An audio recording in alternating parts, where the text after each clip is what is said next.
se fala dessa reforma tributária sobre o consumo de produtos e serviços, né, da emenda constitucional número 132 de 2023, regulamentada aí pela Lei Complementar número 214 de 2025, é importante o capítulo que versa sobre a redução dos incentivos, né, dos benefícios tributários concedidos, que vieram agora com a Lei Complementar 224 de 2025, uma lei complementar que dispõe sobre a redução e também os critérios de concessão. Isso é importante, né? Os critérios de concessão de incentivos e benefícios.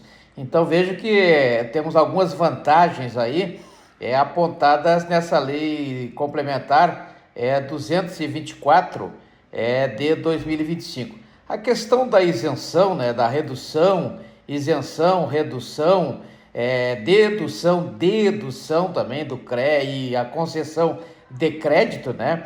Então a isenção reduz as alíquotas, também deduz das alíquotas, ou seja, deduz num programa do governo que tem aí a função de ajudar alguém, né? Então essa dedução, então vem uma lei e diz que pode deduzir aí tantos por cento para destinar para a casa qualquer, uma casa aí que cuide de pessoas e tal.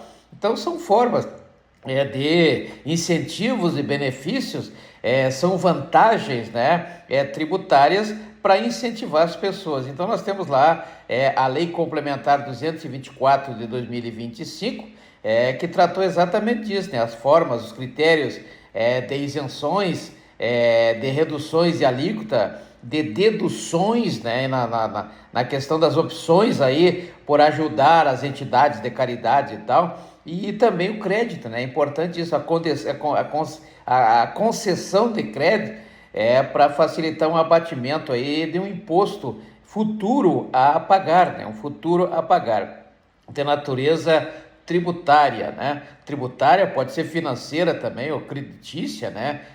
A natureza pode ser várias naturezas, mais comum aí a natureza tributária, como nós estamos vendo aqui, e também a financeira, lá do artigo 170 da Constituição Federal, etc., aquele capítulo todo lá do artigo 170, que é a Constituição Econômica e Financeira do Brasil, né?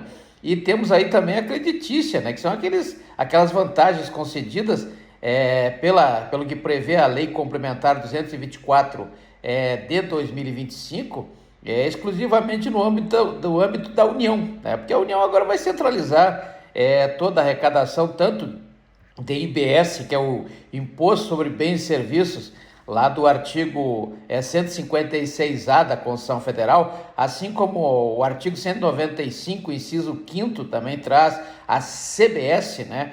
Os dois formam aí o IVA dual, que é o que prevê a emenda constitucional 132 de 2023. É importante que há um estabelecimento nessa lei complementar 224 de 2025 de um sistema de responsabilidade solidária, né?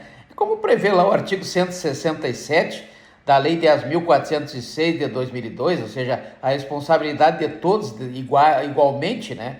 Diferentemente da fiança, por exemplo, que é uma responsabilidade subsidiária, como prevê o artigo 818 também dessa Lei 10.406 de 2002. Então vejo que essa responsabilidade será solidária aí com terceiros também, pelo recolhimento dos tributos incidentes sobre a exploração, né? Exploração de apostas de cotas fixas. Então vejo que nós temos aí uma responsabilidade solidária, não é subsidiária, é solidária, né? Sobre os tributos. E, na verdade, a solidariedade entre os sujeitos passivos, como prevê o artigo 121 da Lei 5.172 de 66, né? O nosso Código Tributário Nacional. Essa Lei Complementar 224, ela trata aí ela transforma aí alguma coisa nesse cenário envolvendo aí as deduções, a concessão de crédito, a redução de alíquotas, a isenção, ou seja, no sentido mais genérico, os incentivos e os benefícios, né, as vantagens tributárias possíveis. Então ela trabalha aí com a Lei Complementar número 101, né, Lei Complementar número 101, a Lei de Responsabilidade Fiscal, a Lei 4.320 de 64, que é a Lei do Orçamento no Brasil, a Lei Complementar 105 de 2001, a famosa Lei dos Bancos, né? Trata aí do sigilo das operações e instituições financeiras, o sigilo, né? Lei Complementar 105 de 2001.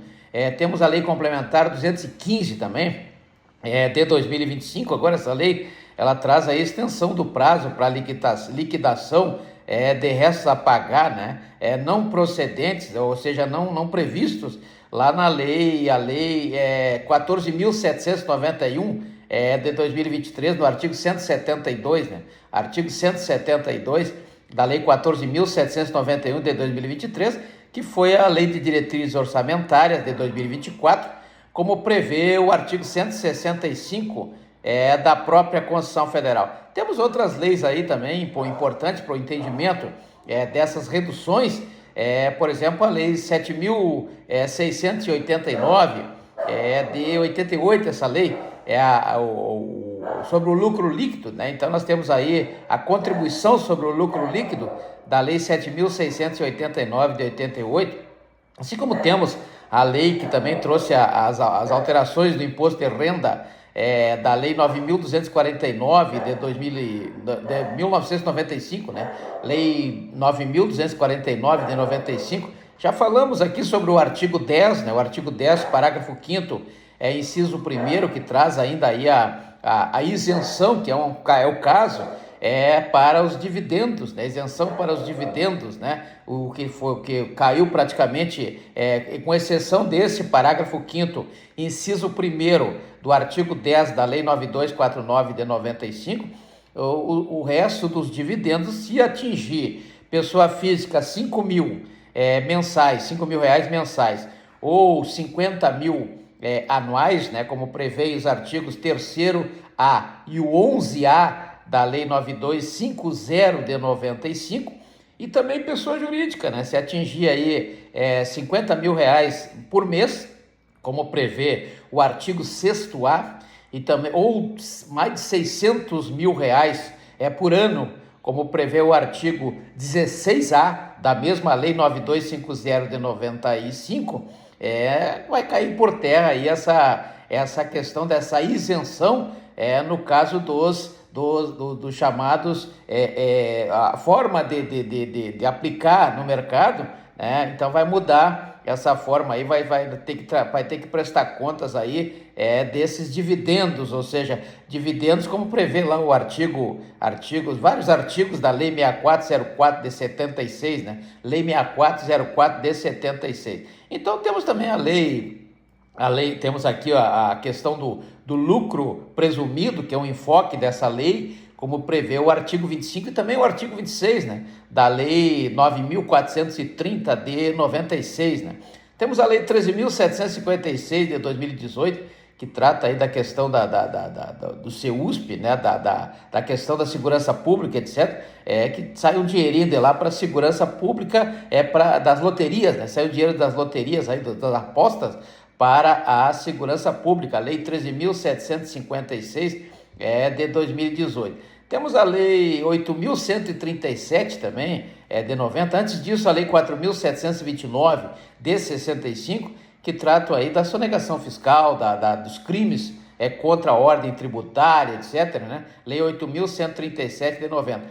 Importante que a lei complementar no artigo 4º, né? A Lei Complementar 224 de 2025, lá no artigo 4º, que fala sobre esse tema, sobre os incentivos e os benefícios, ou seja, as vantagens, né, de natureza tributária, diz que são reduzidas na forma desse artigo 4º. Então nós temos várias formas lá, formas elencadas de redução, ou seja, mais incentivos, mais benefícios, né, o contrário, mais benefícios e mais incentivos, inclusive com a redução aí, a isenção, a dedução, a concessão de crédito, tudo para facilitar a vida do contribuinte, né? A vida do contribuinte, como prevê o artigo 119 da Lei 5.172 de 66, né? Então, vejo que no parágrafo 4º desse artigo 4º, eu vou destacar aqui o parágrafo 4º, né, para a pesquisa dos senhores, a redução desses incentivos e benefícios, na verdade, é o aumento, né? Aumentar o incentivo, aumentar os